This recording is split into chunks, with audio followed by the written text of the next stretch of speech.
Quels sont les silences concernant la question de l'Ukraine?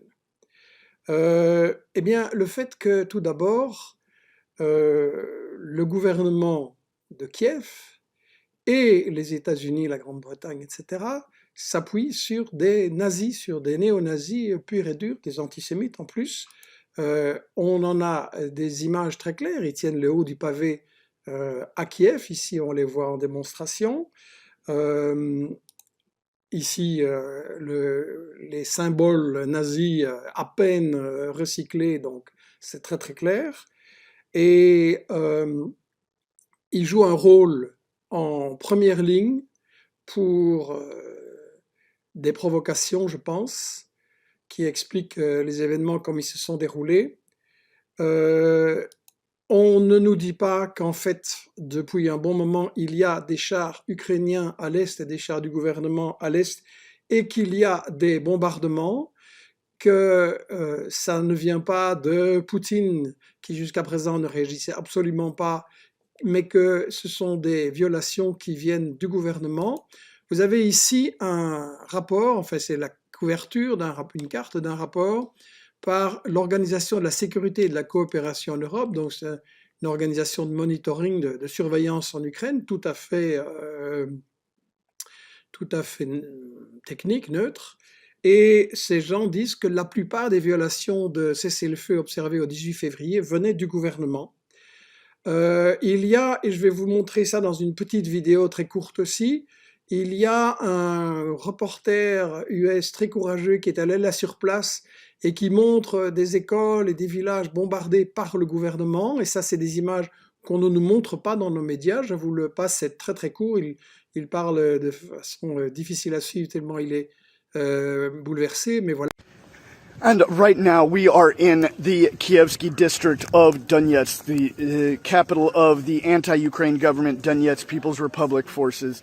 And now, as you can see behind me, all these windows here are broken. That's because this school number 65 here was hit by Ukrainian shelling. The residents tell us it was a diversant group that fired on this location.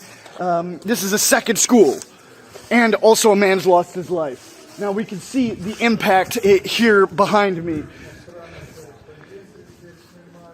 We're told that this school has been hit already 3 times and all these windows have been replaced 3 times by Ukrainian shelling. Voilà. Alors, on m'a demandé de parler plus fort. J'ai débranché un micro qui peut-être ne faisait pas un bon effet. Réglez votre son sur le maximum aussi. Je vais élever la voix.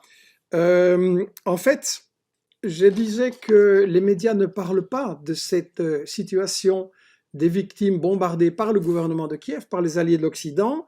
Il y a une exception quand même. Il y a eu un étonnant et courageux reportage de TF1 il y a quelques jours qui montrait et donnait la parole enfin à des habitants de Donetsk bombardés par le gouvernement. Il n'est plus visible en direct sur Internet ou sur le site de TF1, mais vous pouvez encore le voir sur le site de lescrises.fr animé par notre ami Olivier Berruyer. Il y a un très très bon dossier justement sur ces provocations. Et là, vous pouvez voir ce reportage de TF1 qui flanque par terre une bonne partie du narratif officiel sur l'Ukraine. Ce qui est important aussi parmi les silences, c'est qu'on ne nous dit pas, mais ça se trouve dans toute une série de rapports que j'ai reçus, qu'il y a des mercenaires, des gens des services secrets, US et des services britanniques, qui sont sur le terrain dans le Donbass, à mon avis, pour lancer des provocations, et je pense que ça a marché, de même qu'il y en avait sur le terrain avant et dès le début des événements en Libye qui ont mené au renversement de Kadhafi. Donc on est là dans quelque chose qui est un peu le quatrième principe de ce que j'appelle la propagande de guerre, c'est-à-dire inverser l'agresseur et l'agressé, prétendre que bien sûr notre ennemi c'est lui qui agresse et qu'on ne sait pas pourquoi ou parce que c'est un dictateur ou qu'il est très méchant, des choses comme ça, et en réalité cacher ce qui a été fait avant. C'est comme si vous arrivez, deux personnes qui sont en train de se mettre des coups de poing, vous en voyez une qui frappe très fort l'autre, vous dites ah ça c'est pas bien, mais si vous venez d'arriver, vous ne savez pas que peut-être l'autre, ça fait 20 minutes ou 20 ans qu'il tape dessus, comme on le fait avec la Russie depuis 20 ans maintenant de la part des États-Unis. Donc il y a beaucoup de rapports là-dessus et c'est très très important et on se demande si le gouvernement de Kiev, qui a joué avec ces milices néo-nazis, exerce maintenant entièrement le contrôle dessus, ou si ceux-ci agissent de façon autonome, ou alors reçoivent des encouragements de la part des États-Unis qui voulaient absolument faire exploser et escalader la situation. Voilà. Donc ça, c'est un premier point qui est très très important pour comprendre qu'en fait, quand on voit une situation de guerre ou de conflit comme celle-là, on doit toujours se demander, mais qu'est-ce qu'on ne nous a pas montré? Sur quoi est-ce qu'il y a des silences? Alors, j'ai fait une émission il y a 2-3 semaines sur l'Ukraine à laquelle je renvoie, je ne vais pas trop répéter, mais je dois quand même rappeler une chose, c'est qu'effectivement, il y a des néo-nazis depuis 2014, le coup d'État qui a renversé le président élu, et alors que la France et l'Allemagne préparaient des élections et que donc une solution au problème allait être trouvée, mais les États-Unis n'ont pas voulu. Et Madame Nuland a effectivement saboté cette solution diplomatique. On la voit ici à Kiev avec l'ambassadeur des États-Unis à Kiev. Une conversation secrète a fuité entre eux où l'ambassadeur disait à Nuland, quand même, vous savez, les Européens ne sont pas très contents que nous employions des nazis et que nous empêchons l'application de l'accord de paix qui a été conclu. Et Madame Nuland, ça il faut quand même le répéter sans cesse, Madame Nuland a répété en croyant qu'on ne l'écoutait pas, fuck the EU, les Européens je la baisse. Donc on doit se poser beaucoup de questions là-dessus. Et je pense que en fait, on devrait avoir une investigation, une enquête sur les événements de 2014. On nous a dit dans la version officielle, le président, la police officielle tire sur les manifestants et donc ça a servi d'argumentation, de justification pour le renverser.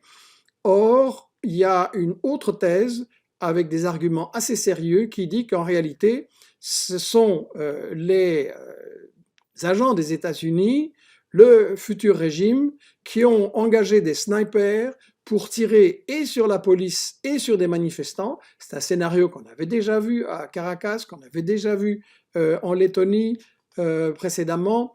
Et donc, c'est difficile pour moi de vous dire oui, ça c'est la vérité, ça c'est faux.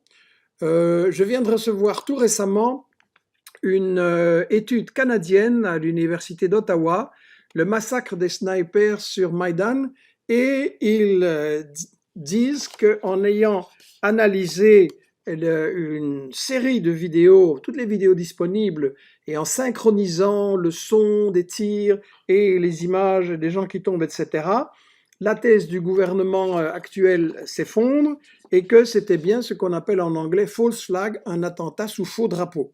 Alors moi, et d'ailleurs ils disent que deux leaders du mouvement d'extrême droite, le parti fasciste Svoboda, ont déclaré qu'un représentant d'un gouvernement occidental qu'ils n'ont pas nommé leur avait dit quelques semaines avant le massacre de Maïdan que les gouvernements occidentaux allaient certainement se retourner et renverser le gouvernement de Yanukovych si le nombre des victimes parmi les manifestants atteignait 100 personnes. On a déjà eu ce genre de choses dans d'autres pays, et donc voilà, moi je ne peux pas vous dire cette étude-là, je viens à peine de la recevoir, elle est assez copieuse. Je signale que si des amis canadiens ou autres, je sais qu'on les écoute aussi là-bas, nous peuvent lire cette étude et nous dire si c'est sérieux et aider à lancer une vraie enquête sur ces événements historiques, eh bien ce sera très précieux de nous aider parce que voilà, il y a trop de travail, il n'y a pas le temps et donc j'ai vraiment besoin nous avons avec Investigation besoin de coups de main.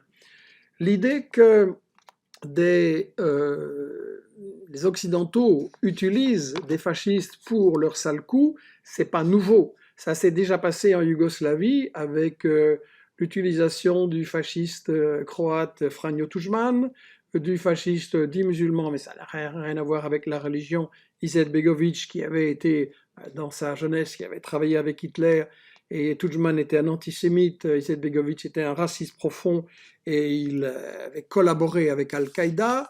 Les États-Unis, je veux dire, ont collaboré avec Al-Qaïda.